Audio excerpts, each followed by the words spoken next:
We're going to go ahead and replace our passenger side hood lift support located on the passenger side of the hood. The process for the passenger side is the same as the driver's side. Underneath the hood, we're going to have our hood piston here on our passenger side.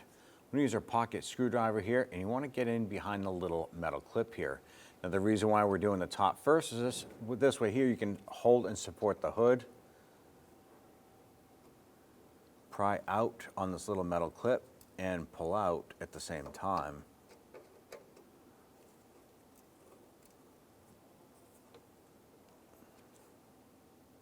What you're going to do is disconnect the ball and socket here.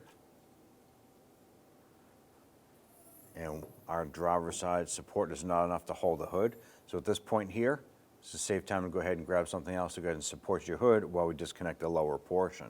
Now that the hood's supported, go ahead and do the same for the bottom.